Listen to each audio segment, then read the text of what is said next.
Now the next topic is Bohr postulates of hydrogen atom.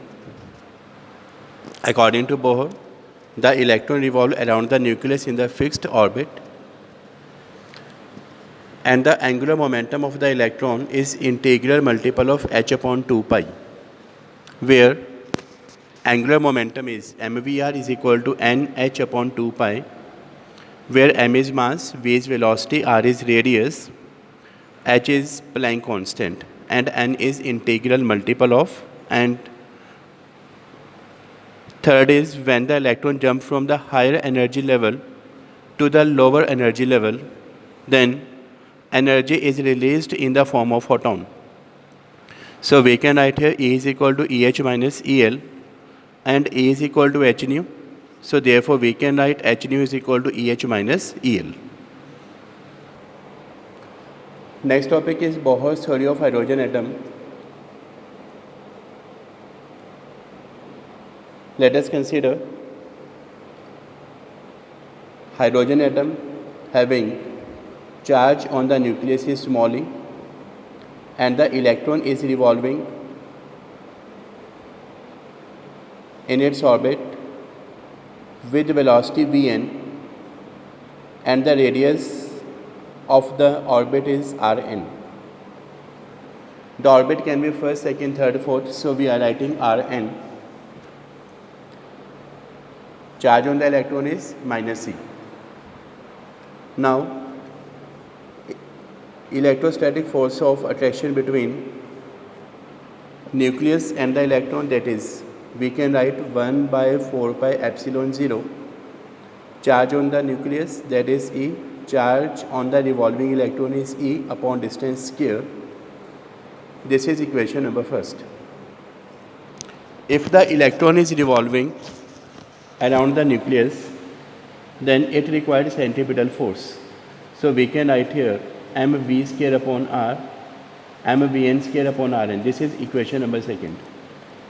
From equation first and second, we can write here 1 mvn square upon rn is equal to 1 by 4 pi epsilon naught into e square upon rn square.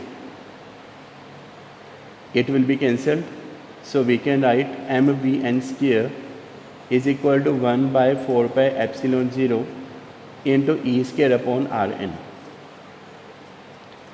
Now we can take, this is equation number third. Now the angular momentum mvr is equal to nh upon 2 pi. We can find the value of Vn from here, so nh upon 2 pi m into Rn. Now to find radius,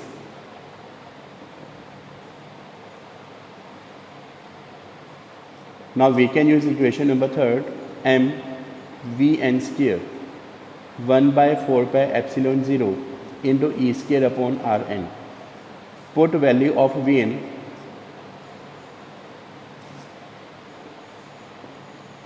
we can write here n into h upon 2 pi m Rn whole square 1 by 4 pi epsilon 0. This is e square upon Rn.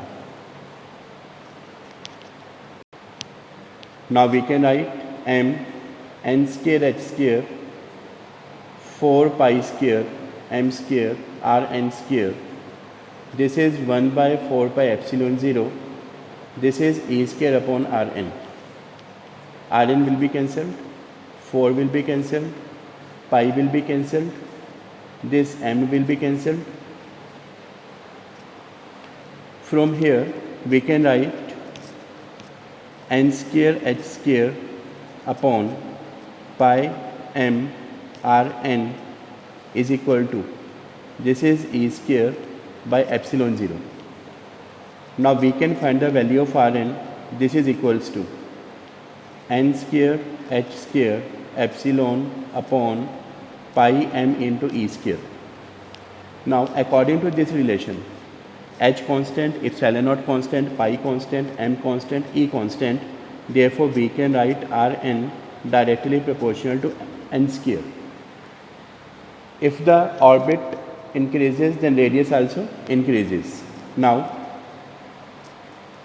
for innermost orbit, we can find the radius. We can put n is equal to 1, so r1 is equal to, in the place of n, put the value n is equal to 1. We know the value of h, epsilon 0 pi m e square, so we get 0.53 angstrom. So the radius of the first orbit, that is equals to 0.53 into angstrom. To find velocity of the electron in the atom when it is revolving in the orbit, we know the value of the Vn is nh upon 2 pi m into Rn. From here we can put the value of Rn. So now we can write Vn is equal to nh upon 2 pi m. Now we can add the value of Rn, n square h square epsilon 0. This is pi m into e square. Pi will be cancelled, m will be cancelled, n and h, it will be cancelled. So we get only e square upon 2 n into h into epsilon 0. E is constant, h constant, epsilon constant. So we can write Vn inversely proportional to the n. To find frequency, we know V is equal to omega. Omega is 2 pi n or nu. To find n, we can write Vn upon 2 pi Rn. Put value of Vn and Rn in this equation. So we get frequency. After putting values of Vn and Rn, we get this equation.